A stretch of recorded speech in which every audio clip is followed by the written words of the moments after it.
Did you know that most billionaires today follow the same pattern of making big money? And it's all for a reason. Because John D. Rockefeller said once, "The most stable thing in the world is the ability to make money. In the right form, it is unshakable." Imagine you could earn any amount of money you could wish for. It may seem you can only dream about that, but today I will destroy this myth.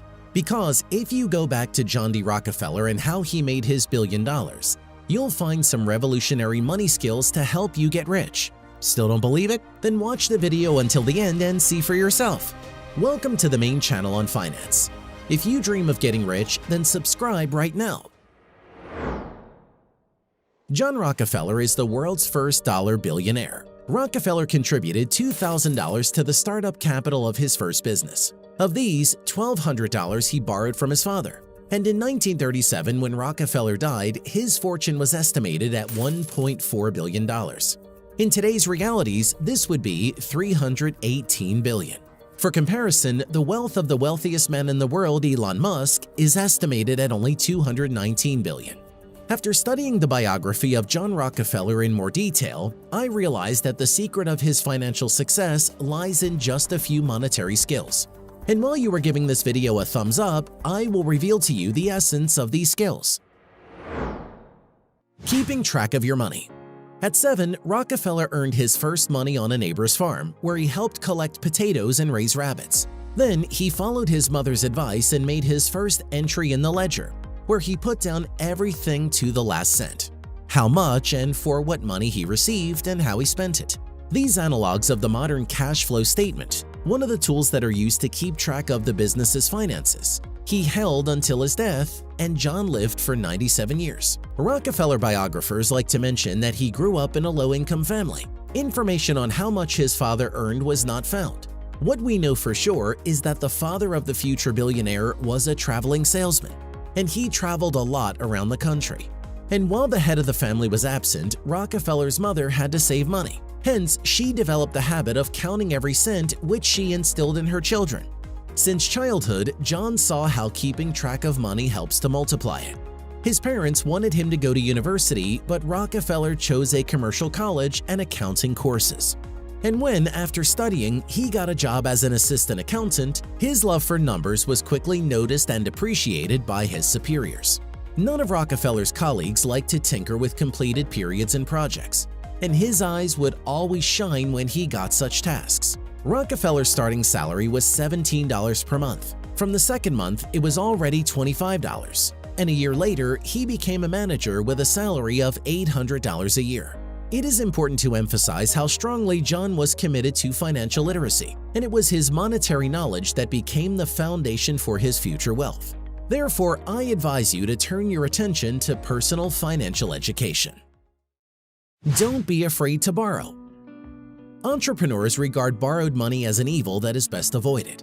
Rockefeller's example shows they don't have to. If Rockefeller hadn't taken the amount missing to enter the business from his father, most likely he would have worked for all his life for hire. Borrowed funds were a constant companion of Rockefeller's business. He preferred to sell shares to the next investor even when he had enough of his own funds. He also invested his own money but also kept it as a reserve.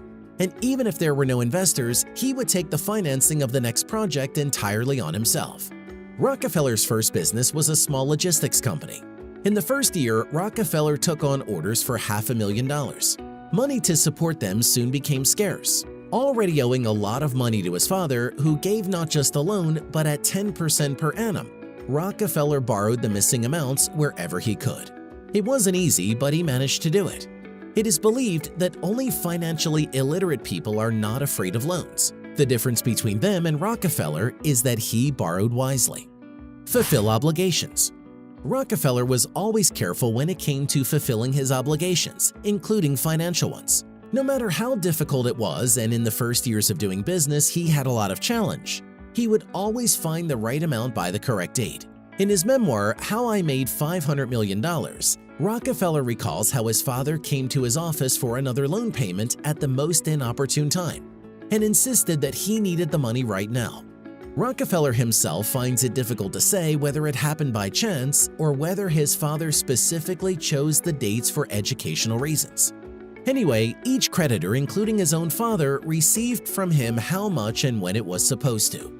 Over time, bankers would take Rockefeller at his word, getting out all the contents of their safes for him. His reputation in financial matters was the best guarantee. So, you should not forget to monitor your credit history and financial reputation carefully.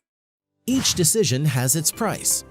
Rockefeller was able to borrow without any fear and regularly fulfilled his obligations because he did not act randomly. Each decision was carefully calculated in advance. When he borrowed money, he always took into account when and how much he would have to pay back, how he would return it, and how much he would earn on borrowed funds. If he invested his own money, he calculated when and how much he would multiply it. Rockefeller invested millions of dollars in his enterprises. If the investment showed an increase in production or a reduction in costs, which was converted into an increase in profits, Rockefeller did not skimp. Rockefeller was the first in the United States to stop hauling oil in wooden barrels on horseback and to start transporting oil in tanks by rail, driving entire trains across the country. It was he who stopped saving on the safety of refineries when he assessed the damage caused by constant fires. And the first American refineries were literally sheds. The oil men thought, oil is a profitable business, but soon it will be all pumped out, and therefore they did not see the point in investing in the infrastructure. When Rockefeller began to export oil, he required devices to transfer it from tanks to tankers quickly. Rockefeller, at his own expense, equipped the necessary railway stations with him. At first glance, he just gave them to the railroad for free. But this, in addition to the volume of transportation, became an argument for lowering the tariff and allowed Rockefeller to transport oil by rail 3 times cheaper than his competitors. Rockefeller also owned several iron mines. When he realized it was more profitable to transport ore to blast furnaces and ports on ships than on trains, he built his own fleet from scratch. Rockefeller's partners considered his innovations too risky and did not want to invest in them. In such cases, he said, "Okay, I will invest the money alone, but all the profits will be mine too." After that, the partners immediately became accommodating. Everyone knew that since Rockefeller was ready to invest alone, there would definitely be a profit. The concept of wealth. There are truths in the world of finance that have long gone gold and are guaranteed to make a lot of people rich. That's exactly what John Rockefeller's money skills are about. Their simplicity and accessibility may scare away most of you, but those who find the strength in themselves and can properly manage those will achieve their personal financial goals in no time. It's the main channel on finance. Subscribe and get rich.